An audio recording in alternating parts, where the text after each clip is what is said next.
Kembali di iNews Sore, pemirsa, kami lanjutkan dialog masih bersama kami Sutarno, kakek korban dan sosiolog UGM Suprapto. Saya ke Pak Suprapto. Pak Suprapto, apa sebenarnya yang menyebabkan masyarakat kita ini masih begitu mudah percaya dengan hal-hal berbau mistis seperti ini? Ya, baik. Jadi sebetulnya pada intinya banyak anggota masyarakat yang masih berpikir irasional dan belum mengembangkan ke arah pemikiran-pemikiran yang rasional. Nah, mengapa mereka melakukan hal itu? Terutama pertama kali karena merasa bahwa perilaku anaknya itu ada keanehan-keanehan. Di situ diceritakan bahwa anaknya nakal gitu ya. Nah, banyak di antara anggota masyarakat yang tidak paham bahwa anak nakal itu sangat mungkin dia mengalami ada bagian-bagian di dalam tubuhnya itu yang tidak sehat. Masyarakat menganggap bahwa sehat itu ataupun sakit itu hanya fisik. Padahal bisa juga ada gangguan pada jiwanya ataupun ada gangguan pada jaringan sarafnya. Misalnya ada orang yang saya pernah juga menjumpai, misalnya ada orang ataupun mahasiswa saya mengikuti KKN, dia mengamuk-ngamuk, ternyata dia tidak nakal, dia tidak jahat, tetapi karena dia kena virus burung.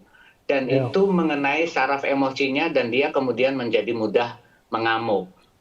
Nah, masyarakat ini ketika tidak bisa menemukan secara jelas sakit apa, misalnya nakal, ada keanehan, diberitahu tidak mudah, itu lalu menganggapnya bahwa dia tidak sakit, tetapi apakah itu diganggu setan, diganggu makhluk halus, dan sebagainya.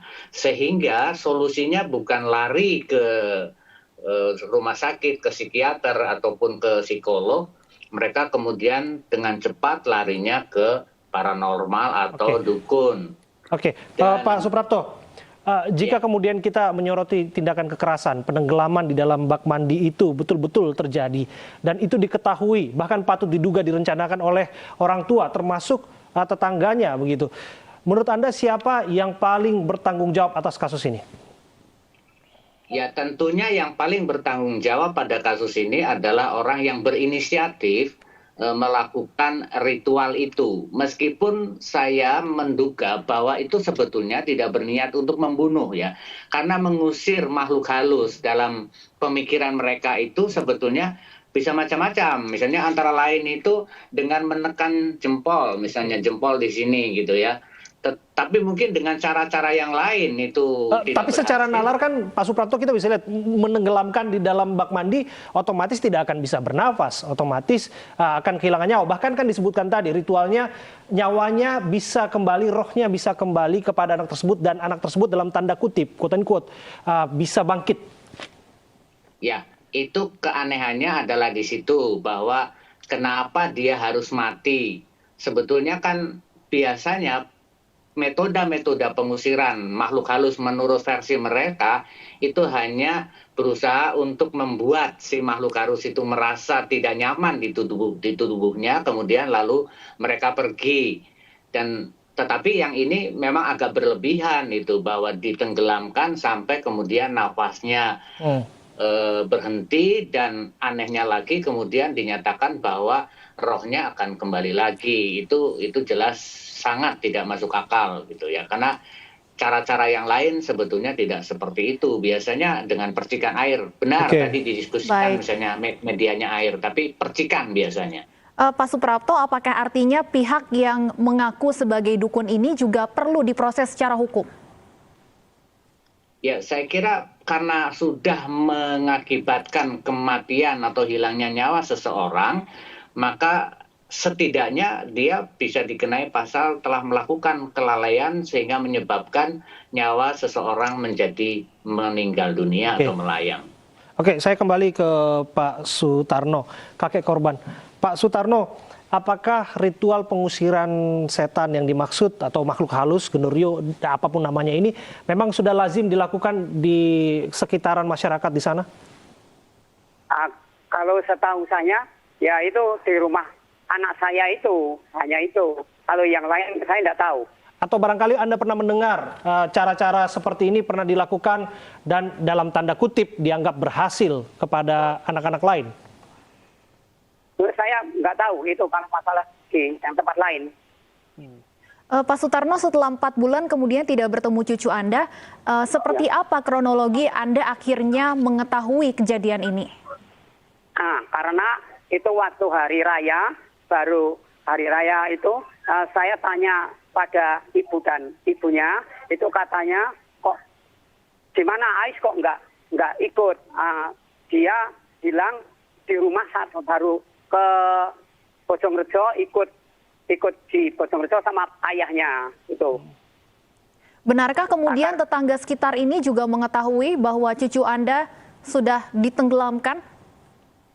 Kalau tetangganya itu, kalau sekarang sudah, tapi sebelumnya itu belum tahu dia kegiatan ini. Pak Sutarno, saya yakinlah pasti setiap orang tua tidak akan ada yang berniat untuk menyakiti buah hatinya, anak kandungnya sendiri begitu. Menurut Anda, apa yang terjadi pada anak Anda? Dalam hal ini orang tua korban yang dianggap mengetahui rencana pengusiran setan yang berdampak pada kematian cucu Anda.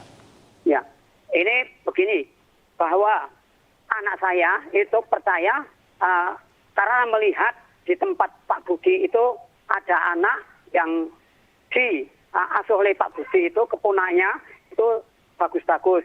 Karena bapaknya itu sering ke sana, itu kan satu sekolahan dulu, karena kawan ini kepinginnya bapaknya begitu, jadi anaknya biar turut gitu.